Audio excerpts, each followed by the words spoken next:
Tasya Gananjana Salakaya Chakshur Militam Kena Tasmai Shri Gurave Namaha Shri Chaitanya Manobhishtam Stapitam Yena Bhutale Swayam Rupa Kadamayam Dadati Swapadantikam Vandeham Shigra Shri Yuta Parakamalam Shigram Vaishnavamscha Shri Rupam Sagrajatam Sahagana Raganatam Vitam Tam Sajivam Sadvaitam Sabadutam Vrajana Saitam Krishna Chaitanya Devam Shri Radha Krishna Padan Sahagana Lalita Shiva Sakans Vitamscha Hey Krishna Karna Sindhu Dinabandhu Jagatpate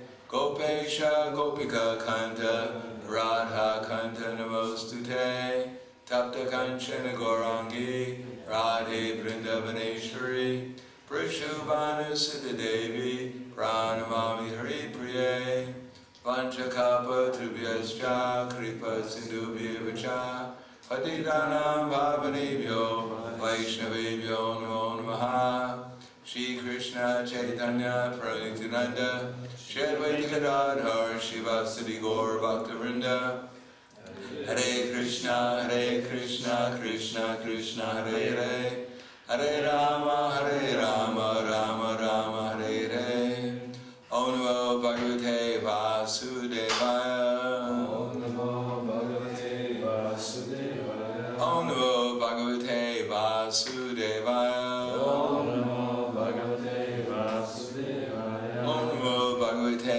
Vasudevaya Om Namo Bhagavate Vasudevaya Srimad Bhagavatam Canto 5, Chapter 19, The Island of Jambudweep, text number 7.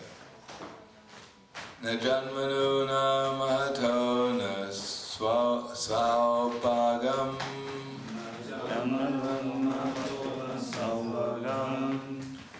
na vang na bodhir na kritis tosha hetu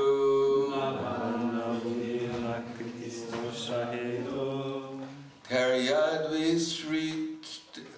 visrishtan api no vanokasash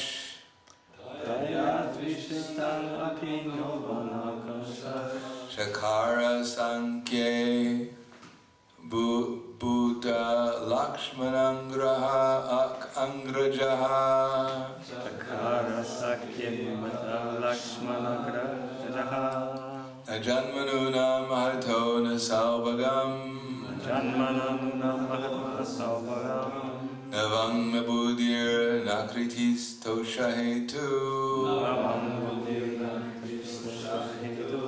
Taryad Vishristan Apino Vanaukashash Shakara Sankye Bhatta Lakshmanangraja Chakara Sakye Bhatta Lakshmanangraja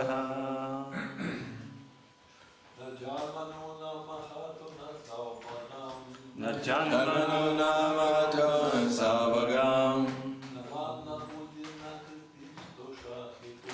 Navam Nabudir Nakritas Pusha Haitu Taryad Vishristan Apino Vasau Kashash Shakara Sankye Bhatta Lakshmanandraja Janmanunam Mahato Nasabhagam Janmanunam Mahato Nasabhagam Navang Nabudhir Nakritis Tosho Netu Yad Vishistan Napinna Vanaukasas Yad Chakara Sakye Bhatta Lakshmanagraja Chakara Sankye Bhatta Lakshmanagraja. Ladies.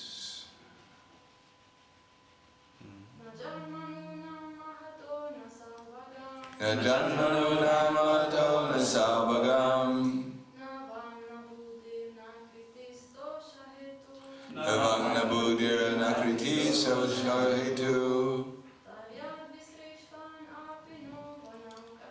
Karya Vishistan Abhino Vasaukashash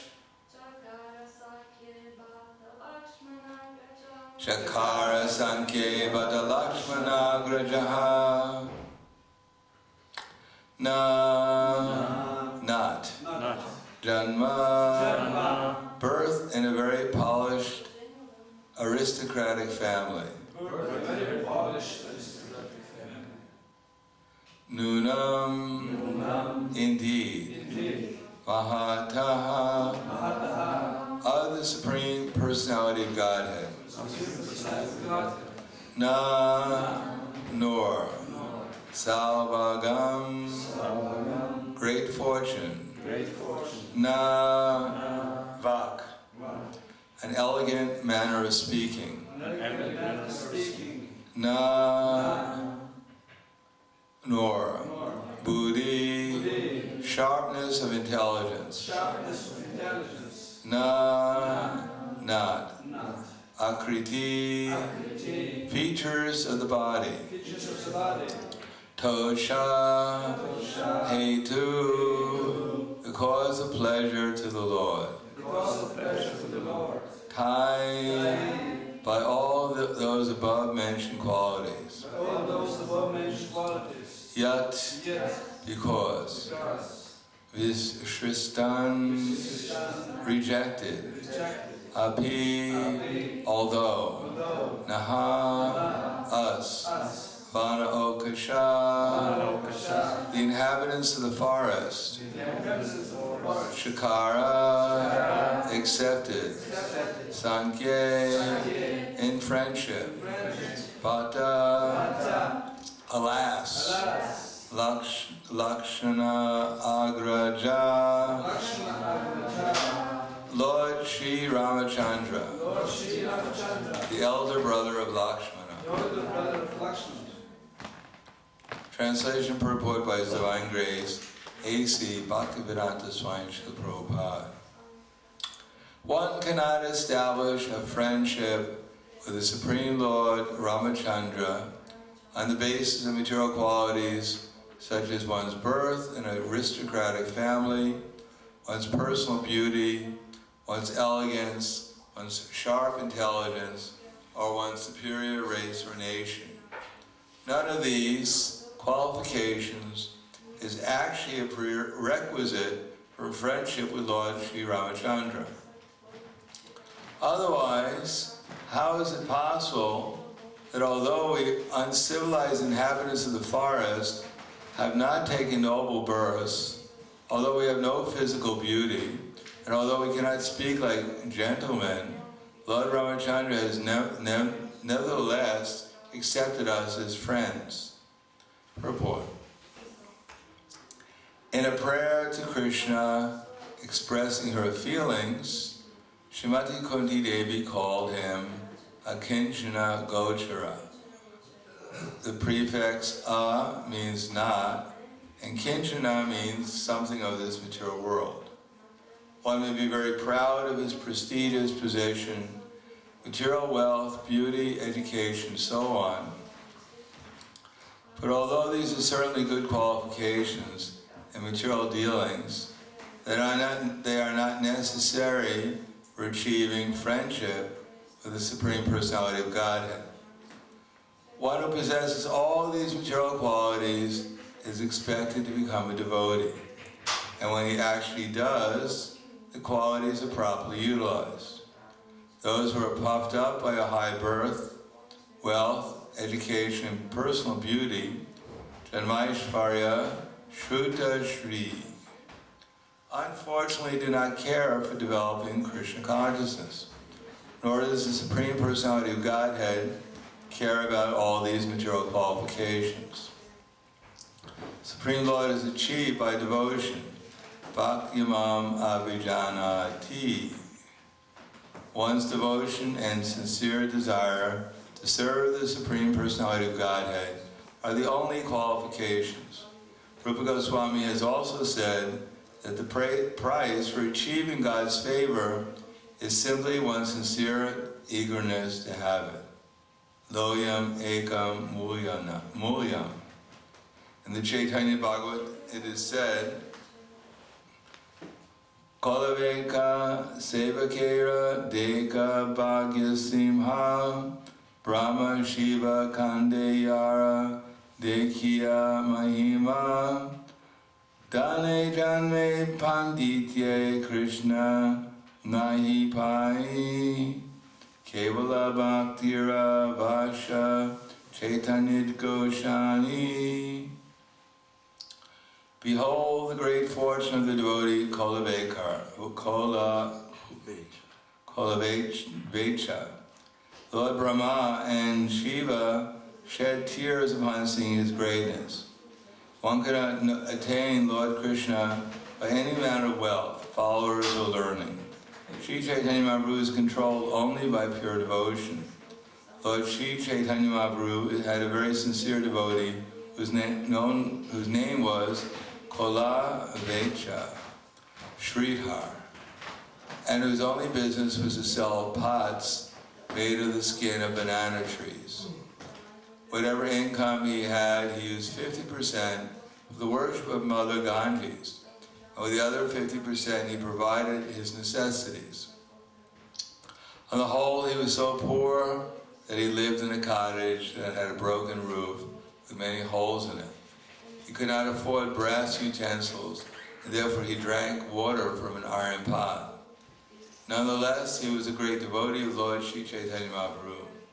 He is a typical example of how a poor man with no material possessions can become a most exalted devotee of the Lord.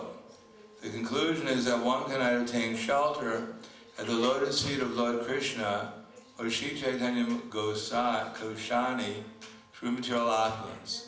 That shelter is attainable only by pure devotional service. Anya vilashita shunyam jnana karma dirabritam anukulyena krishnanu shilana bhakti uttama.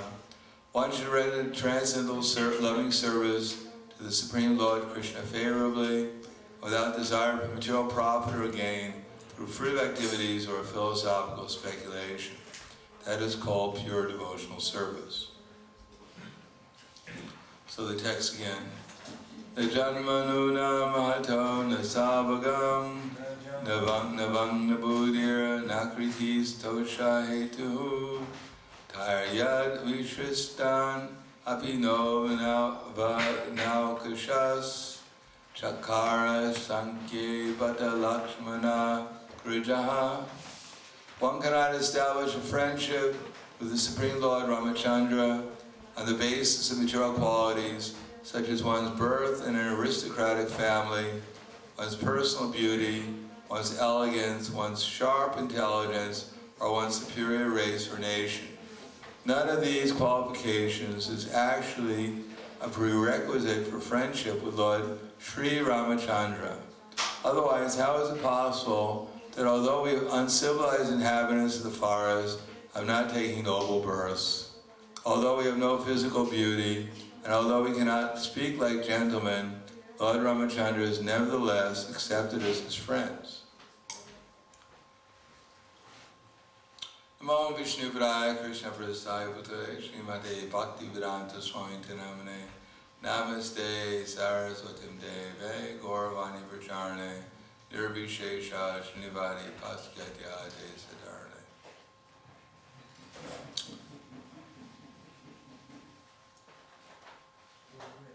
Generally speaking, in the material world, people are quite impressed by material qualifications. And Kunkundi mentioned some of them. Janma, Aishvarya, Shruta, Shrivi. That if someone has taken birth in an aristocratic family, or nowadays, if one has taken birth in the Western world, perhaps even still now, one is an American, or a European, or an Australian, or New Zealand, that one is considered to be having a fortunate birth, born with a silver spoon in one's mouth. And Aishvarya, money sweeter than honey. The professional soldier, the thief, and the merchant will risk their very lives to get some money. Material education is considered quite valuable. If one can prove that black is actually white and white is actually black, one is considered to be educated and worthy of a high degree. And should be personally influenced. Generally speaking, people don't care if you're a good person, if you have the reputation of a good person. That's all that's necessary. You can be a fool, a thief, a robber, but if you have a good reputation, then you're considered to be a good person. And if you have personal influence, if you have personal beauty, if you have the power to influence, win friends and influence people, then this is considered a material opulence. But from the spiritual point of view, these are just combinations of the three modes of material nature. In other words, the material nature, although it seems to be real to us, is just like a doll. You may have a doll, and if you paint it very nicely, then it becomes very attractive. But after all, there's no life to the doll, it's just a doll. Similarly, the material body is just like a doll, only due to the presence of the soul does it appear to be alive. And when the soul leaves the body, then it's just a dead doll. Not a very attractive doll. Externally, we may paint a statue very nicely, but inside it's just a statue. So we may paint this doll very nicely, but if we peel off the paint, namely the skin, then it's not very attractive to most people. Of course, it would be attractive to a dog if it was hungry, or a lion or something, but anyone else it wouldn't be very attractive to. But because the soul is inside the body, the soul has an opportunity either to try to enjoy the material body through its material senses and mind, or it can try to enjoy internally or externally in Krishna consciousness. It's just a question where we want to put our consciousness. Now, we want to put our consciousness into developing our so-called material assets. Of course, in the material world there are assets.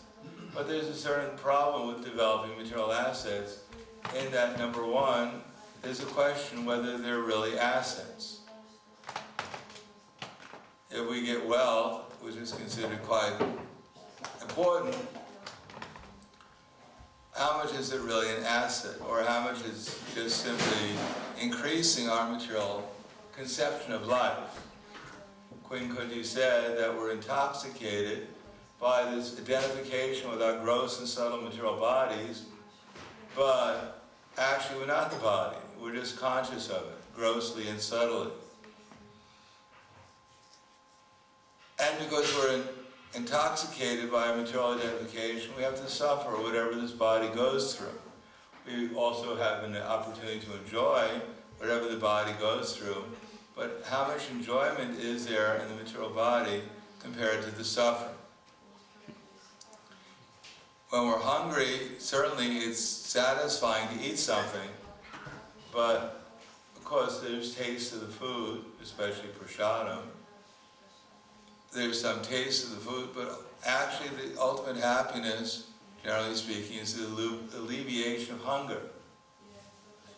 But how long will our hunger be alleviated before we again find ourselves with the same demand? Matter of fact, nowadays they manufacture food specifically that it never relieves people's hunger. If you go to a movie, which I don't suggest, this is not part of the class, but if you go to a movie, then in the movie theater, at least in America, they serve popcorn, and they have a certain chemical in the popcorn. It's called 0 calories. The more you eat of it, the more you can become hungry. The more you feel like you need something, like you're deprived. They may make $10 from the movie, and they make $15 or $20 from the popcorn, because people can't stop eating. And And besides that, they're spending so much time at the popcorn stand, they miss most of the movies, so they have to buy another ticket, come back again. This is a strategy for making money.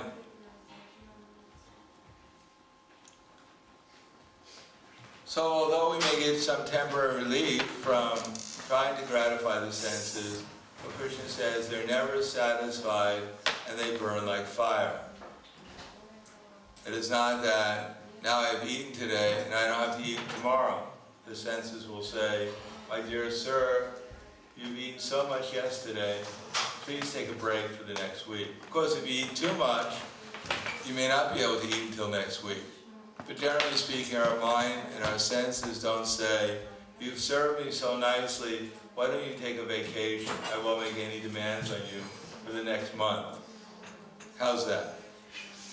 No, as soon as we serve the senses, then they demand more and more and more.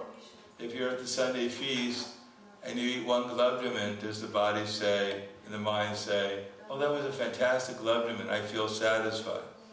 Jeremy says, that was a great gulab-jamun, could you give me a couple of more? And after a couple of more, we think, well, maybe I should take one more, just one more. It'll be all right. And after taking one more, well, maybe one for the road. Give me a pack of them I can take home for my dog. Maybe I'll get hungry later.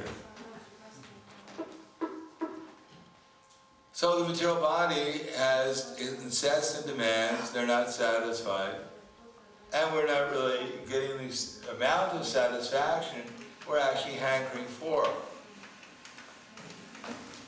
Now we change our consciousness to Krishna consciousness, then Krishna and hearing about Krishna, as it develops, as our mind actually becomes absorbed in Krishna's names, his forms, his quality, his pastimes, when we're able to actually directly perceive Krishna by hearing and chanting about him, not only Krishna, but we mean Vrindavan and Krishna's associates and their activities and their loving exchanges, then that experience of the soul, when his consciousness is focused on such experience, has unlimited bliss and is always getting better. We can hear about Krishna stealing butter from the gopis, and we can hear about it again and again, and it only gets better. In the spiritual world, Krishna's pastimes are Nitya Leela. They're going on, but they're always Nava Nava, Nitya Nava Nava Yavana. They're always fresh and new. That we can experience those activities of Krishna. We can experience Krishna as he really is with our spiritual senses, but they have to be uncovered. But when one is intoxicated by this material identification, then one thinks, if I increase my material opulence, I'll become satisfied.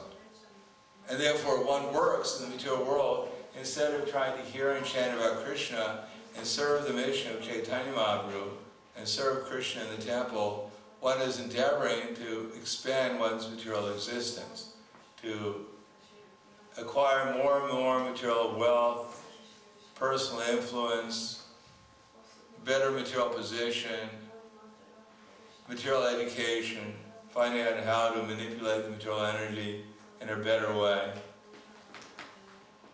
So such endeavors, instead of simply leaving us intoxicated with our material identification, make us crazy, completely insane in material existence.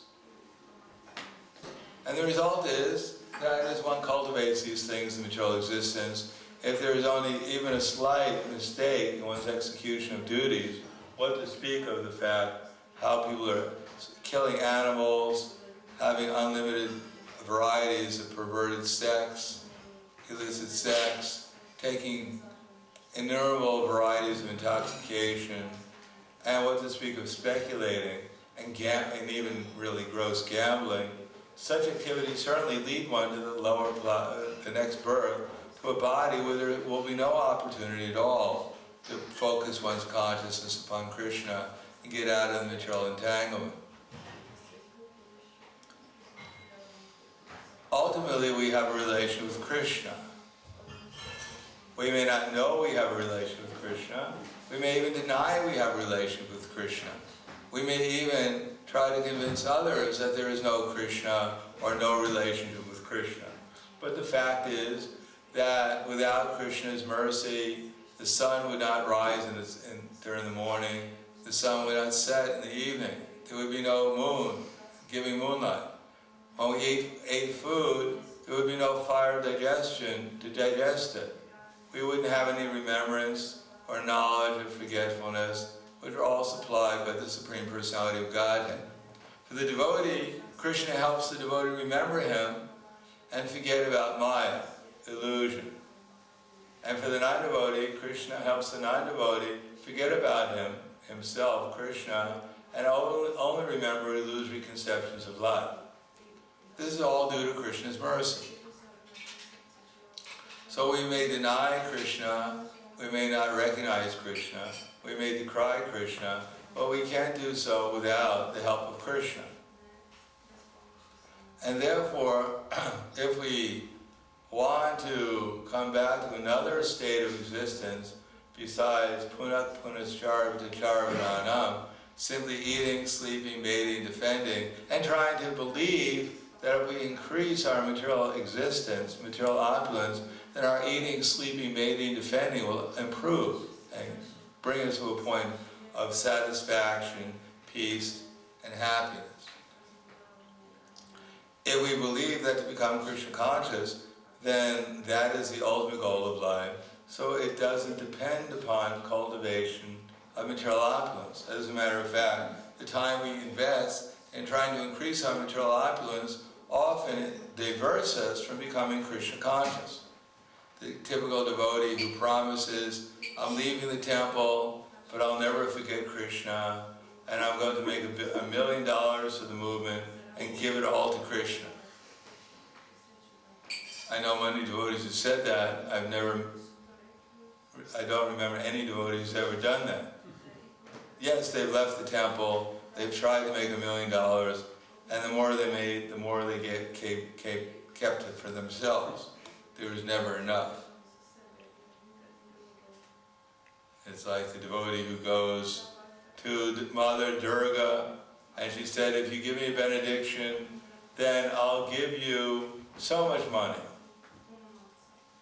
So she said, yes, you have my benediction. So he came back the next week.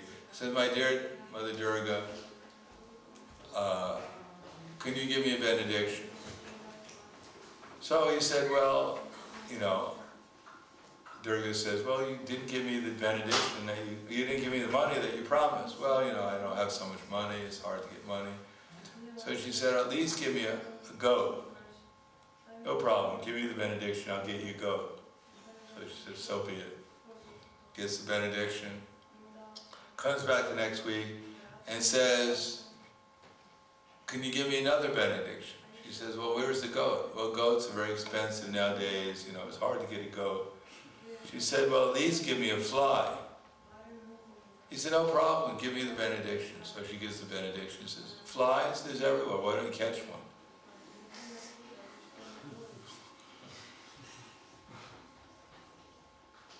So we may promise Krishna so many different things, but ultimately, getting material benedictions are not actually going to make our life truly successful, at least not in the long run.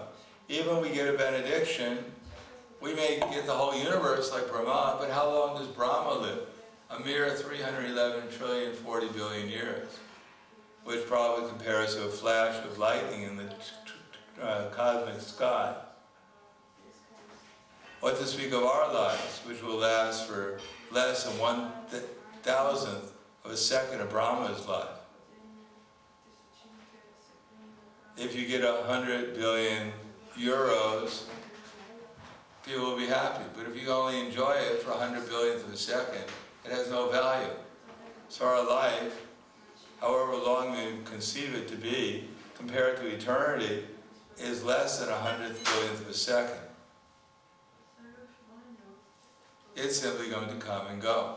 But during this rare human form of life, this rare opportunity where we can take part in Chaitanya Mahaprabhu's movement and make progress towards focusing our attention and giving our love to Krishna, we have this opportunity by the easy method of hearing and chanting and serving Krishna to make some spiritual progress and change our desires from trying to make material improvement or enjoy material existence to changing it to trying to improve our relationship with Krishna.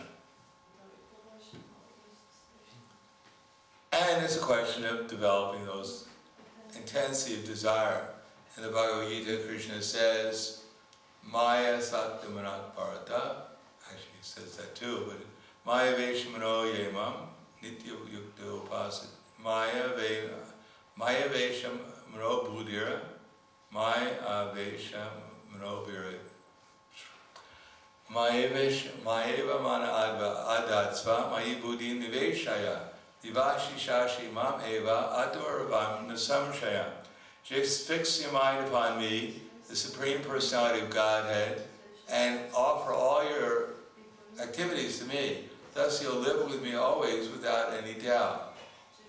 So we can try and do that. For now on, we should all right now make a vow. I'm always going to remember Krishna. I'm never going to forget him. I'm going to see everyone and everything in relation to Krishna without any deviation. So right, 1, 2, 3, on the count of 3, we're all going to make that vow and walk out of here and always remember Krishna and never for 1 second forget him again. 1, 2, 3. Everyone made the vow? Okay, thank you very much.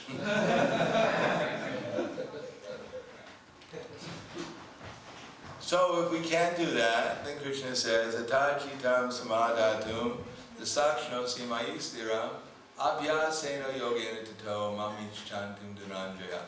If you cannot fix your mind upon me without deviation, then follow the regular principles of bhakti yoga, and this way try to develop the desire to obtain me. So we're trying to develop the desire to obtain Krishna through the process of sadhana bhakti. Or Krishna says, Ramananda Roy was explaining to Lord Chaitanya Mahaprabhu what is the best method of becoming Krishna conscious, of perfection in life. And Ramananda Roy was saying, Varnashrama, Charivita, Purushena, Pumakpuma, follow an ashram, realize, or Chaitanya Mahaprabhu said that's external. And he said, well, realize, follow the give up material consciousness, come to the Brahman conception. He said that's the external. Give up everything, surrender to Krishna. He said that's not practical. People won't do that. So then he said that Gyane Priyasanupastam Namanta Eva. He says, hear and chant about Krishna hear it from a pure devotee, chant about Krishna, and then utilize one's body, mind, and words in Krishna's service. And Lord Chaitanya Mahaprabhu accepted that. Yes, that's the platform. And then he said that Krishna Bhakti Rasa Bhavitamati. From there one can develop actual Krishna Bhakti. Kriyatam Gatopi Labhyate. One can actually obtain ecstatic love for Krishna. Janma Koti Sukritarana Labhyate. Tatra Loya Mulyam Ekalam Janma Koti Sukritarana Labhyate. But that Krishna consciousness is obtained, or that ecstatic love for Krishna, by developing our desire.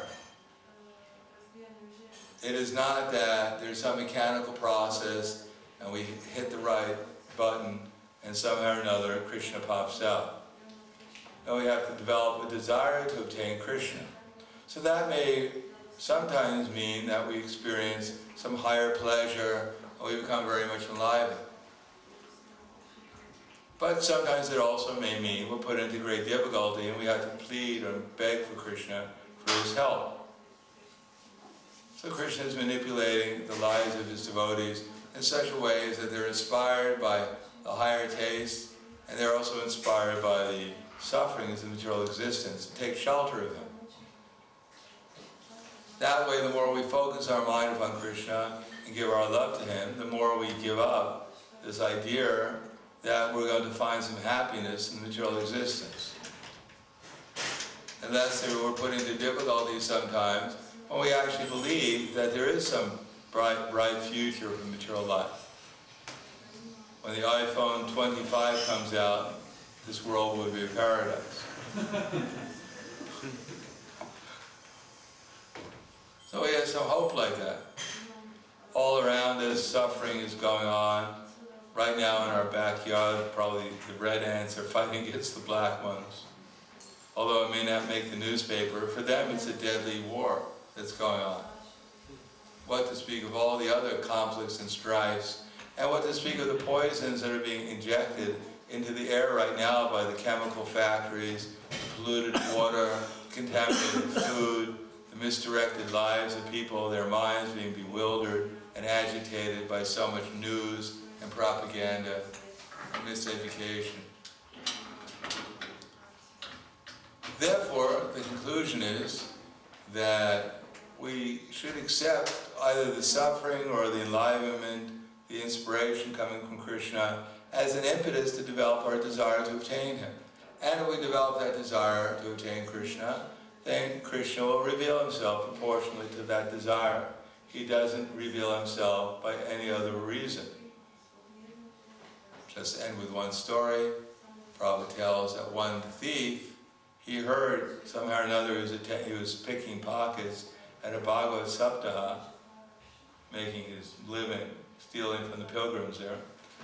But he got a chance, he also heard the Srimad Bhagavatam being recited during the 7 days. He was picking everyone's pocket. And he heard that in Vrindavan there's one boy, his name is Gopal, and his mother is very wealthy. She covers Gopal with jewels every day. So the thief thought, wow, why should I pick these poor pilgrimage pockets? I can go to Vrindavan and get all my fortune from Gopal. Pick his pocket, or steal his pockets.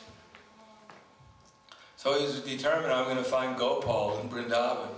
So he went to Vrindavan, looked everywhere for Gopal. And he was so intense in his desire that Gopal appeared. Because he reciprocated with his desire. And the thief saw Gopal covered with all kinds of ornaments and jewels. And he said, give me those ornaments. And Gopal said, I can't. My mother will be angry if I give them to you. Give them to me. So Gopal started to argue with him. And after the argument ensued for some time, after the argument went on for some time, then the thief fell in love with Gopal. And he said, all right, Gopal, just keep the thieves. Just keep the jewels, you know. So Gopal said, no, here's some jewels. If we develop an intense desire to find Krishna for some reason or another, then Krishna will reveal Himself to us. And if we go on aspiring, thinking that Krishna will help us achieve material wealth, or material fortune, or material influence, if we think Krishna will reciprocate with my service, and I'll get rewarded all these material things, then Krishna will reward us, perhaps, these material things, but we won't develop the intensity of desire to serve Krishna. It's like trying to light a fire and pouring water on it. The more we're absorbed in material existence, the material desires, then the less our desires to obtain Krishna will manifest. And the more we develop intensity of desire to please Krishna, then the more we'll forget about material existence. So I'll stop there. Thank you. Any questions? Yes. So sometimes we hear that if we are not dressed elegantly and opulent, that this is bad for preaching. Yeah, well, you wear a dhoti or echo. It's really elegance is wearing an echo caravan shirt, green shirt. That's right. That's our opulence. I never ever heard of anyone surrendering to devotee because they dress so nicely.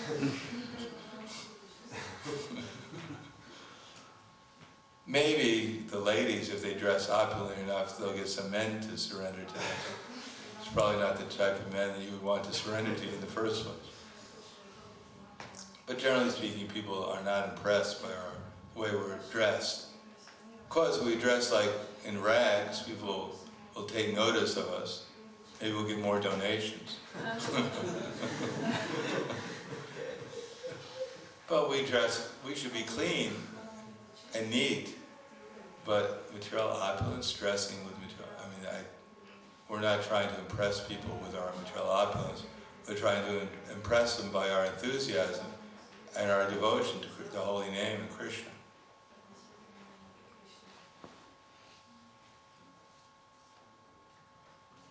Prabhupada gives the example of Charlie Chaplin. You heard of Charlie Chaplin? Prabhupada was watching a movie, maybe when he was younger, so you remember that movie. Charlie Chaplin went to this ball, and at the ball everyone dressed in tuxedos, and the women wore very elegant clothing, gowns, ballroom gowns. And everyone was dressed for this ballroom dance in tuxedos and very elegant clothing. And these boys, mischievous boys came, and they painted on the seats where people would sit down, glue. So Charlie Chaplin and his lady friend sat down on the bench, and there was glue on it. So when they tried to get up, their clothes stuck to the glue, and when they got up, their tails, their bottom of their pants got ripped off. So they were at first very embarrassed, and then Charlie Chaplin decided what to do. So then he ripped up his clothes completely. They both ripped up their clothes. And then they went to the middle of the dance floor, and they danced like madmen and mad women. So enthusiastically. And when everyone saw that, they figured that this is the way to do it. So they ripped up their clothes also and started to dance madly. So that's our technique. We dance nicely, ecstatically, and then people will adopt our dress. This is real elegance. Anything else? Yes. Mandar Prabhu said once something like, this life is too short to become a pure devotee, but too long to stay a devotee. What to do that it's not too long to stay a devotee? It's too short to become a pure devotee and too long to stay devotee. Yeah, something like that. It was kind of... Well, I don't know what the context is, so I can't really comment. I mean, too long that, that Maya is so strong that there is... Well, Maya is not so strong. Krishna is much stronger. So Prabhupada said we shouldn't glorify Maya so much, we should glorify Krishna. Krishna says, Vita Raga Bhaya Krodha, Manmaya Mamapashitya, Bhava Jnana Tapasa, Madbhavam Madbhagata Puta Agavam. Being free from attachment, fear, and anger, being fully absorbed in me and taking refuge in me, many, many persons in the past became purified by knowledge of me, thus they all obtained transcendental love for me. So many people went back to Godhead. We should join them.